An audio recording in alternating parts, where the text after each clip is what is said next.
विवाह रुची प्रजापती यांच्याशी झाला आणि त्यांच्या घरामध्ये भगवंताचा एक अवतार झाला.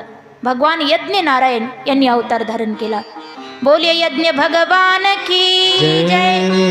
यज्ञ नारायण भगवंताचा अवतार आखुतीच्या पोटी झाला आणि भगवान यज्ञ यांचा विवाह दक्षिणाबरोबर झाला. म्हणून तेव्हापासून कुठल्याही यज्ञामध्ये दक्षिणा ठेवायची परंपरा आरंभ झाली. कारण दक्षिणा भगवंताची पत्नी असल्यामुळे कुठलाही यज्ञ दक्षिणा ठेवल्याशिवाय पूर्ण मानत नाहीत, म्हणून दक्षिणा ठेवावी लागते असा उल्लेख आहे भागवतामध्ये. त्यानंतर मनू महाराजांची दुसरी कन्या देव होती. फार सात्विक सद्गुणी होती, धार्मिक प्रवृत्तीची होती. तिचा विवाह कोणाशी झाला तर ऋषी कर्दम नावाचे ऋषी होते. ब्रह्मदेवाच्या छायेपासून निर्माण झालेले. त्यांना ब्रह्मदेवाने आज्ञा दिली होती विवाह करा. कर्दमांची इच्छा नव्हती संसारात पडायची, पण आपल्या पित्याची आज्ञा कशी मोडावी म्हणून संसाराला तयार झाले होते. आणि त्यांनी नारदांना सांगून ठेवलं होतं की नारद महर्षी, पृथ्वी तलावर कुठंही एखादी सात्विक कन्या असेल, सद्गुणी कन्या असेल तर माझ्यासाठी तुम्ही लक्ष ठेवा, असेल तर सांगा. तेव्हा मनू महाराजांची सुद्धा इच्छा होती की आपल्या मुलीसाठी एखादा भजन करणारा माळकरी मुलगा पाहावा, देवाचा भक्त पाहावा. म्हणून त्यांनी सुद्धा नारदांना विचारलं, नारदजी आमच्या देवहूतीसाठी एखादा सात्विक धार्मिक मुलगा आहे का भजनानंदी? तेव्हा नारदांनी सांगितलं एक मुलगा आहे कर्दम नावाचा. तेव्हा मग मनू महाराज शतरूपा राणी सोबत देवहूतीला घेतला आणि कर्दमांना भेटायला त्यांच्या आश्रमात आले. या ठिकाणी कर्दमांनी देवहूतीची एक छोटीशी परीक्षा घेऊन पाहिलं. कर्दमांनी तिघांनाही बसाय आसन टाकलं. मनू महाराज शतरूपा राणी पटकन आसनावर बसले, पण देवहूती मातेवर संकट पडलं, धर्मसंकट. आसनावर बसू की नको बसू? आसनावर बसू तर कर्दम कोण आहेत? त्यांचे होणारे पती आहेत. पतीच्या हातून सेवा करून घेतल्याचं पाप लागेल. आणि नाही बसावं तर अजून लग्न झालेलं नाही, त्यामुळं अतिथी धर्माचं पालन करत असताना कर्दमांनी आसन टाकले. आसनाचा जर धिक्कार केला, स्वीकार नाही केला तर कर्दमांचा अपमान होईल यामध्ये. त्यामुळं काय करू म्हणून विचारात पडल्या.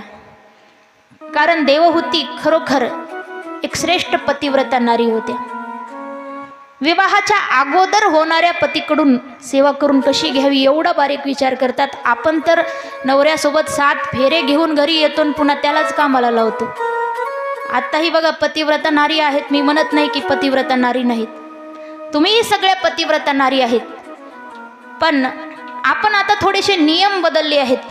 पूर्वी जे कडक नियमाचं पालन व्हायचं तेवढे नाहीत नियम. आता नियम थोडे बदलले. पूर्वीच्या पतिव्रता होत्या ना, त्या म्हणजे पहाटे लवकर उठायच्या, पहाटे उठून सर्व घरातली कामं उरकायच्या, पहाटे सगळ्यात आधी उठायच्या. आताच्या पतिव्रता पहाटे उठत नाही, त्यांच्या आधी नवरा उठतो. नवराच बायकोच्या आधी उठतो. उठून तो हातानेच पाणी तापून आंघोळ करतो, हाताने चहा करून पितो. काही तर बायकोला सुद्धा चहा करून देतात. पोरांना आंघोळ नवरेच घालतात, पोरांना शाळेत नवरेच नेऊन सोडतात, नाश्ता करून टिफिन भरून सुद्धा नवरेच देतात. काही ठिकाणी अशी परिस्थिती बघायला मिळते. म्हणजे काही नियम पतिव्रता धर्माचे आपण मोडून टाकलेले आहेत. सध्या जसं कलियुग वाढतंय ना, तसं एखादा नियम मोडत चालला आहे. पूर्वीच्या ज्या पतिव्रता होत्या, नवऱ्याचं नाव तोंडात घ्यायच्या नाहीत. आता नवऱ्याचं नाव तर तोंडात घेतात, पण डायरेक्ट आरे तुरे हाक मारतात. जसं काय पोराला हाक मारली असं आरे तुरे. नवऱ्याचं नाव कधीही तोंडात घेऊ नये शास्त्र सांगतात. पण समजा नाव घेताना घेतलं ठीक आहे, लग्न कार्यामध्ये कुठे शुभ कार्यात नाव घ्यायला सांगतात, उखाण्यामध्ये, तेव्हा नाव घ्या तुम्ही. जिथं आवश्यकता आहे तिथं नाव सांगू शकतो, पण नवऱ्याला बोलत असताना त्याला नावाने हाक मारून बोलणं याला शास्त्रामध्ये मनाई केली. नवऱ्याचं नाव घेऊ नका म्हणजे याचा अर्थ काय की नवऱ्याला नावाने हाक मारायची नाही, कधीच नाही. आणि आवो जावं बोलावं. पूर्वीच्या आवो जावं, आत्ताही तुम्ही आवो जावंच बोलता, पण शहरामध्ये अति जास्त शिकलेले लोक धर्म विसरून चालले आहेत. जे जास्त शिकल्या ना त्या स्त्रिया आता नवऱ्याला डायरेक्ट नावाने हाक मारतात, डायरेक्ट आरेतुरे हाक मारतात. पूर्वीच्या ज्या पतिव्रता होत्या, नवऱ्याला शिवे द्यायच्या नाहीत, भांडायच्या नाहीत. आता रोजच भांडणही होतात, आणि भांडण झालं की शिव्या पण देतात, आरेतुरे शिव्या देतात भांडणामध्ये. एक माणूस काय करायचा, रोज घरी जाताना बायकोसाठी पानाचा विडा घेऊन जायचा खायला. तिलाही खूप आनंद वाटायचा, आनंदाने तिने पानाचा विडा खायचा. एके दिवशी सहज विचारलं, काय हो, तुम्ही रोज येताना माझ्यासाठी पान घेऊन येता, पण स्वतःसाठी का आणत नाही, एकट्या माझ्यासाठीच का आणता? तो म्हणाला, त्याचं कारण असं आहे की पान खाण्याच्या निमित्तानं 15 मिनिट का होईना तुझं तोंड बंद असतं तू शिव्या देत नाहीस. अशी काही अवस्था आहे काही माणसांची, रोज शिव्या खाव्या लागतात. तर हे बरोबर नाही, नवऱ्याला कधीही शिवी देऊ नये, उलटं बोलू नये. कारण पतिव्रता धर्म कशाला म्हणतात, जर पतीची सेवा करणं, पतीच्या आज्ञेचं पालन करणं, पतीला अनुकूल असणं, पतीची निंदा न करणं आणि पती सोडून परपुरुषाचं चिंतन न करणं, हे पतिव्रतेचे हे लक्षण आहे, धर्म आहे पतिव्रतेचा. पण आजकाल असं राहिलं नाही. आजकाल सर्व पतिव्रता आहेत मी म्हणत नाही, पण यामध्ये काही काही स्त्रिया ढोंग करतात. पूर्वीच्या ज्या स्त्रिया होत्या ना, त्या नवरा जेवण केल्याशिवाय जेवायच्या नाहीत. नियम होता पूर्वी, नवऱ्यानं आधी जेवायचं, मग स्त्रियांनी जेवायचं, नवऱ्याच्या नंतर जेवायचं. आता असं राहिलं नाही. आता नवरा घरी येईपर्यंत बाया 2-3दा खाऊन बसलेले असतात. बरं, त्या तरी काय करतील, त्यांची तर काय चूक आहे? जर माणसं जर घरी वेळेवर येतच नसतील, त्यांनी तर किती वेळ उपाशी राहायचं? हा, पण मग कारण असेल तर ठीक, विनाकारण मग ढोंग करू नये. एक बाई रोज नवरा घरी आल्यानंतर मग जेवण करायची, आणि तिचा नवरा फार उशिरा घरी यायचा बरं का, लवकर यायचं नाही, त्याला यायला फार उशीर व्हायचा, आणि तो नवरा येईपर्यंत ती उपाशी बसायची, नवरा आल्यावर जेवायची. मग तिच्या शेजारच्या बायांना, गावातल्या बायांना ही गोष्ट कळली. त्या बाया एके दिवशी तिला भेटाय गेल्या आणि म्हणाल्या, वा वा, तू किती चांगली आहेस, तू किती महान पतिव्रता आहेस, तुझा आदर्श सगळ्या बायांनी घेतला पाहिजे. तू कशी सहन करतेस एवढी, नवरा उशिरा घरी येतो तरी तू उपाशी बसतेस, नवरा घरी आल्याशिवाय जेवण करत नाहीस, तुझी कमाल आहे, खरंच तू फार महान आहेस, असं तिला म्हणायला लागल्या. तेव्हा ती म्हणते, काय करू, माझी मजबुरी आहे म्हणाली. कारण का, मला स्वयंपाकच येत नाही म्हणाली, नवरा घरी येतो, स्वयंपाक बनवतो मग खाते म्हणाली. अशी काही नवऱ्यांची अवस्था आहे. कारण आता पतिव्रता धर्माचं पालन संपूर्ण नियमाने केलं जात नाही. पण पूर्वी मात्र छोट्या छोट्या पापाला घाबरायच्या बरं का. देवहूती माता, ज्यांचं अजून लग्नसुद्धा झालेलं नाही, पण होणारे पती आहेत, लग्न होणार आहे हे माहीत आहे, पण अजून झालेलं नाही, तरी सुद्धा विचार करतात की होणाऱ्या पतीकडून सेवा कशी करून घ्यावी, म्हणून विचारात पडल्या, आसनावर बसू की नको बसू. पण त्या सात्विक होत्या, धार्मिक होत्या, याच्यावर त्यांनी एक तोड काढला, उपाय काढला.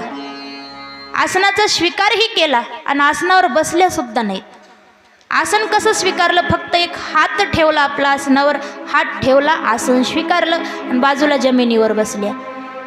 कर्दमांनी पाहिलं आणि कर्दमांना खरंच खूप आनंद वाटला की मुलगी खरंच सद्गुणी आहे, सात्विक आहे, आणि त्यांनी लग्नाला त्या ठिकाणी होकार दिला. पण एक अट ठेवली की एक मुलगा झाला की मी संन्यास घेणार. हे जर तुमच्या मुलीला मान्य असेल तर मी आत्ता तयार आहे लग्नाला म्हणाली. तेव्हा देवहूतीनं मान्य केलं, अट मान्य केली, तसं दोघांचा विवाह झाला.